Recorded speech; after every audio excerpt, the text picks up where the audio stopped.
السلام عليكم مشاهدين قناة سبع صنايع، مرحبا بكم معايا في فيديو جديد ان شاء الله. اليوم الفيديو ديال اليوم غندير معكم شويه، غنمشيو للكوزينه.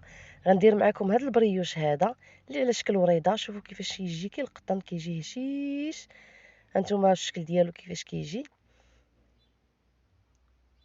شوفوا شحال رطب كيجي وكيجي خاوي من الداخل، والشكل ديالو كيجي زوين، كيجي على شكل وريضات. تقدروا ديروا هكا للكوتي للدراري، للضياف اللي كانوا جايين عندكم. احتفظوا بالوصفه لرمضان ان شاء الله، هو على الابواب باش ديروه في رمضان، كيجي زوين وخفيف. تبعوا معايا الفيديو من الاول حتى الاخر باش تعرفوا على المقادير والطريقه ديال التحضير. وما تنساونيش قبل ما تبداو الفيديو ديروا لي واحد لايك باش ما تنساوهاش، وخليوا لي شي تعليق لا عندكم شي سؤال ولا شي تساؤل ولا تعليق تشجيعي فقط باش نستمر معكم ان شاء الله في هذه الوصفات هادو. على بركة الله غنبدا معكم، غندير معكم الطريقه والمقادير في نفس الوقت باش بلا ما نطول عليكم الفيديو بزاف. كنحاول فيديوهات الطبخ ما نديرهمش طوال بزاف. كناخذوا هنايا واحد نص كيلو ديال الدقيق، وغندير معاه معلقه كبيره ديال الخميره، وغندير معاه قبيصه ديال الملحه. كندير سكر حبيبات 3 المعالق كبار، وكنضيف زيت المائده العادي 3 المعالق كذلك.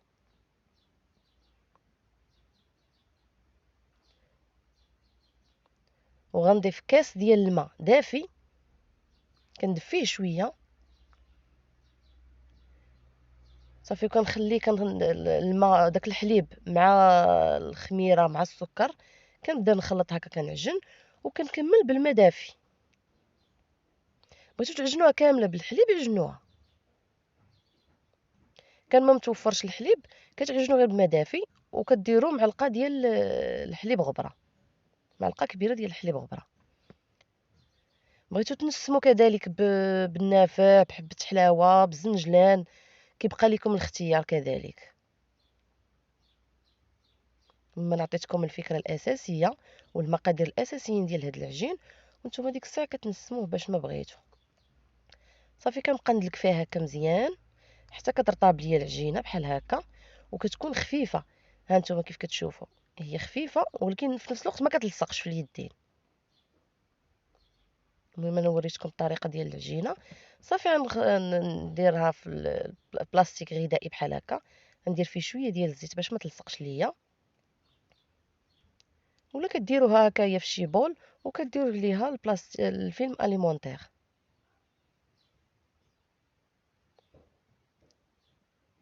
غنخليها هنا ترتاح ليا. يعني الا بغيتوها مثلا الكوتي كتوجدوها قبل هكا مور الغدا، كتعجنوها وكتخليوها في داك البلاستيكه، كتخليوها حتى كتساليو ليها وترجعوا ليها. المهم اقل وقت هو نص ساعه. هانتوما شفتوا داك الماء اللي كدرت، هانتوما شحال بقى ليا فيه.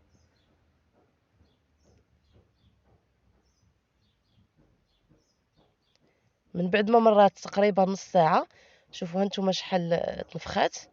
ومن طبيعه الحال الوقت ديال التخمير على حسب الجو. دابا الجو شويه يعني باقي شويه بارد. نص ساعه ودرت ليها البلاستيك هكا وسديت عليها مزيان. الا كان الجو سخون راه اقل وقت كتولد ساعه ربع ساعه كتلقاوها يعني خمرات. نتوما ملي كتشوفوها خمرات، هانتوما العجينه بحال اللي مدلوكه مزيان، داك الوقت ديال التخمير كيزيد كيعطيها تدليك مزيان. غنقسمها بحال هكا، المهم على حسب الحجم اللي بغيتو نتوما. بغيتو البريضات صغار بغيتوهم كبار. انا تقريبا غنقسم هاد نص كيلو ديال الدقيق غيعطيني 16 قطعه. صافي كنشد هكا كنصاوب منه كويرات على هاد الشكل هذا.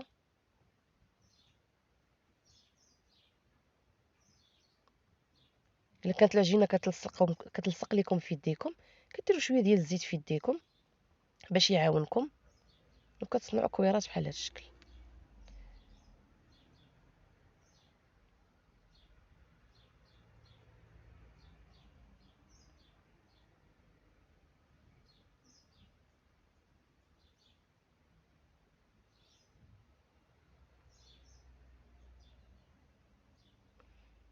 بغيتوهم يجيوكم صغيورين كديروا اكثر من صغار من هاد الكويرات هادو.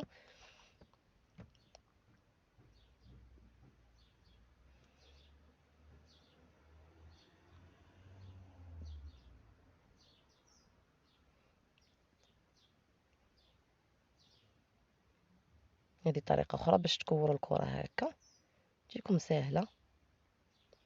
المهم انا كنهضر مع المبتدئات، يعني كاين اللي مبتدئه في الطبخ، يعني حتى كتلقى راسها دخلت المطبخ ما كتعرف دير حتى شي حاجه.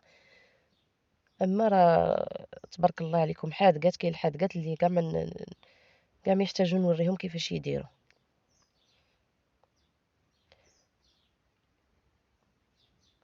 غنحتفظ بهم هاد الشكل هكا، غنخليهم غير يرتاحوا شويه، واحد 5 دقائق ولا هذا، وغنبدا باش نشكل في العجينه ديالي، نوريكم الطريقه كيفاش دايره.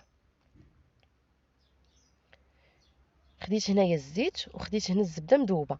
الزيت غنستعملها باش نبقى نطلق بها العجين، والزبده مذوبه باش نورق بها العجين، باش يجي ملي كنحلو داك الوريضه ديالنا كتلقاه هو من الداخل محلوله، ما كتلقاهوش معجنه. كندير هنا في الاول غير الزيت، كنحلها مزيان. هانتوما شفتوا الشكل، راه ما كنخليش يكون دائري، يعني يكون هكا بشكل طولي. صافي كندير شويه ديال الزبده وكنبدا نلوي هكا كيف قلت لكم، باش البريوش من الداخل كتلقاوه محلول، يعني ما كتلقاوش معجن. صافي كنتحصلوا على هذا الشكل هذا. نعاود ندير واحده اخرى معكم. كنطلق بدايه غير بالزيت، كنحاول بحال اللي تجي على شكل مستطيل العجينه ديالي. كندير الزبده وكنبدا نلوي.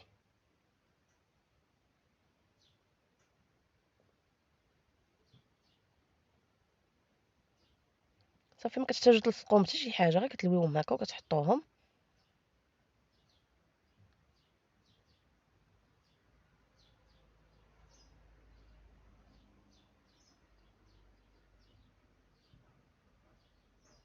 ما تخافوش من العجينه واخا تقطع لكم، حيت كتلويوها ما كتبانش. دائما كندهن بالزبده وكنبدا نلوي بحال هكا.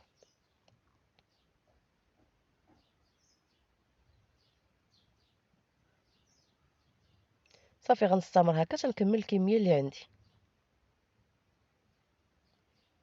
هنا من بعد ما كملت ديك الكميه كامله اللي عندي، ما كنخليها لا ترتاح لا والو. صافي مباشره ملي كنكمل كنبدا باول وحده بديت بها، كندير عقده بحال هكا، عقده عاديه، وكنعاود هاد القنت هذا كنبدا نلويه والاخر في الاتجاه المعاكس.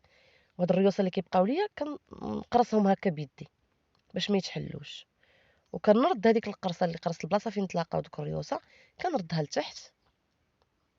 هانتوما عقده. هاد الجنب هذا كنبقى نلويه بحال هكا، هذا من الفوق لتحت بحال هكا. وهذوك الريوس اللي كيبقاو لي كنقرصهم كندخلهم لداخل، كيجيو من التحت ما يجيوش من الفوق. انا وريتها لكم على يدي، وريتها لكم فوق سطح العمل بحال هكا. عقده وكتبداو تلويو بحال هكا وكتقرصوا دوك القنات. صافي وكتردوا هذيك لتحت. يعني الطريقه ساهله، راه ما صعيباش. كانوا عندكم هذوك هاد الحراب اللي كنخدم بهم دابا كانوا طوال، كتلويو اكثر من 2 دورات. يعني الاول كديروا هاد العقده هذه العاديه، واللي كيبقاو لكم كتلويوهم حتى كيساليو. راه ساهلين في الخدمه ديالهم، ما صعابش، كيعطيو صراحه شكل زوين.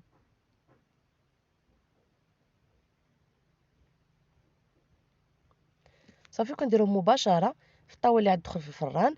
كيف كتشوفوا درتهم غير في الفران ديال الغاز العادي. كنشد هكا الشكلاط، كنقطعو بحال هكا طريفات شكلاط عادي، كنقطعو طريفات وكنديرهم في الوسط بحال هذا الشكل هذا. صافي وكنغطيهم، كيبقاو غير واحد شويه، يعني يلا كيبداو جايين طالعين منفوخين، ماشي بزاف دغيا كيخمروا. حيت العجينه راه حنا خمرناها في الاول نص ساعه، ومن بعد خليناها عاود ارتاحت واحد 5 دقائق. صافي كناخذ دابا واحد صفر ديال البيضه، كندير فيه شويه ديال الحليب وشويه ديال السكر حبيبات باش كيعطي لي داك اللون الذهبي الزوين، وكيعطي حتى اللمعه. السكر ملي كتزيدوه في البيض كيعطي حتى واحد اللمعه، واحد البريون في البريوش ديالكم. صافي وكندهنهم كاملين الجناب كاملين. الطاوة قبل ما نحط فيها راه ندهنها غير بشويه ديال الزيت. هما اصلا ما كيلصقوش حيت هما اصلا مخدومين بالزيت وبالزبده. كندهنها بشويه الزيت وكنحطهم، كنخلي مسافه بيناتهم حيت راه باقيين كيتنفخوا، كيتضاعف الحجم ديالهم. بالنسبه للفران كنديرهم على كان الفرن ديال الضو كديروا على 200 درجه، كتخليهم حتى كيطيبوا من التحت، عاد كتشعلوا عليهم باش يتحمروا من الوجه. الفرن العادي ديال الغاز كديروهم الفوق حتى كيطلعوا كيتنفخوا، وعاد كتهبطوهم لتحت باش يتحمروا من الوجه. النار متوسطه، يعني ماشي خفيفه بزاف باش يجيونا يابسين، وماشي مجهده عاوتاني يتحمروا لينا دغيا ويجيونا من الداخل باقي خضرين. انا كنبدل داك الطريفات الصغار اللي في الاول كندير طريفات كبار.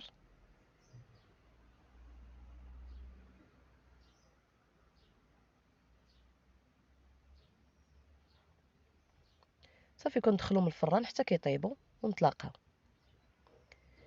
هنا من بعد ما كيطيبوا هما باقيين سخانين، كتشوفوا الشكل ديالهم كيفاش جا. هانتوما كيفاش كيجيو الصراحه زوينين وخفافين.